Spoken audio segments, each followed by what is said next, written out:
Loneliness is something that transcends time. It's not just a feeling we experience today, it's something that many of the greatest thinkers in history faced. Stoicism, for example, was built in the crucible of loneliness. Zeno, the founder of Stoicism, lost everything in a shipwreck. Seneca, one of the most famous Stoic philosophers, wrote his most profound works while in exile, far from the people he loved.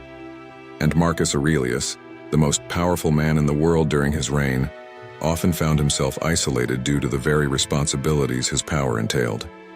In the modern world, it's easy to relate to their struggles. Life can feel like a battle, whether it's navigating the complexities of work, relationships, or our own inner conflicts. And in that battle, loneliness often follows us.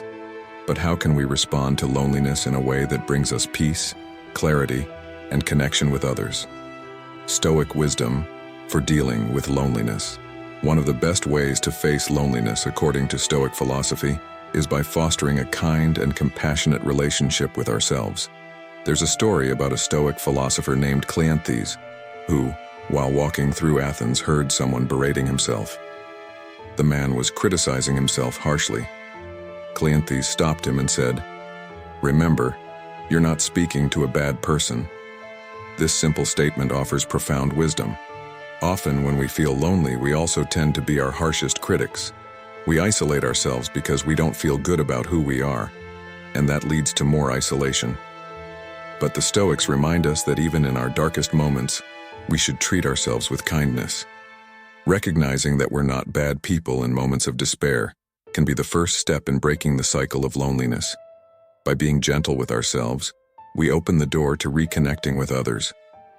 If you don't think you're worthy of love or connection, it's hard to believe that anyone else will see that in you. So, the first step in healing loneliness is to realize that you're not a failure. And it all begins with being a friend to yourself. Love and affection. The Stoic approach now, you might think of Stoicism as a philosophy that advocates for being indifferent or unemotional. But that's not quite the case. Stoic thinkers like Seneca and Marcus Aurelius actually emphasize the importance of love and affection. Seneca said, "If you want love in your life, be loving." Marcus Aurelius too learned from his mentors that true freedom comes not from detachment, but from being full of love. The Stoics believed that if we want love, connection, or affection from others, we have to first put it out into the world. If you're looking for kindness and support, start by showing it to others. This is how you attract the relationships and connections you crave. Remember, as Marcus Aurelius said, if you want to feel good, do good. If you want to be loved, spread love. It's a simple but powerful Stoic principle. Treat others with kindness and see every interaction as an opportunity to practice generosity. Finding community through shared struggles. While many Stoic exercises are solitary, the Stoics also recognize the importance of community. There's something uniquely powerful about facing challenges with others. Take, for example, the idea of enduring something difficult together. Seneca talks about doing something challenging, like a cold plunge at the start of the new year, and how these shared experiences help people come together. Whether it's CrossFit, martial arts, or running races, doing hard things together creates a bond. It's one of the best ways to find community, struggle with others. As Marcus Aurelius wisely said, "We are like soldiers storming a wall. So what if you slip and need a comrade's help? We're in this together." Shared hardship creates a sense of unity. And when you're all in something together, especially when each person is struggling on their own, it's easier to build strong, meaningful connections. Embracing simplicity and gratitude. Musonius Rufus, a lesser-known Stoic philosopher, was exiled 4 times. During his time in exile, he learned a valuable lesson about simplicity. Losing everything made him realize how little he truly needed to be happy.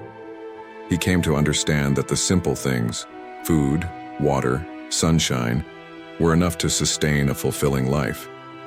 In a world where we often take everything for granted, this lesson is invaluable. Sometimes we're so focused on accumulating more or achieving the next big thing that we forget how little we actually need to be content. Simplicity, gratitude, and appreciating the present moment can lead to a much richer, more peaceful life. Asking for help, a sign of strength. Finally, one of the most important Stoic strategies for overcoming loneliness is the ability to ask for help. In the face of isolation, we often feel that asking for help is a sign of weakness. But the Stoics understood that reaching out for support when you need it is an act of strength, not surrender. There's a beautiful quote from the book, The Boy, the Mole, the Fox, and the Horse. Asking for help isn't giving up, it's refusing to give up.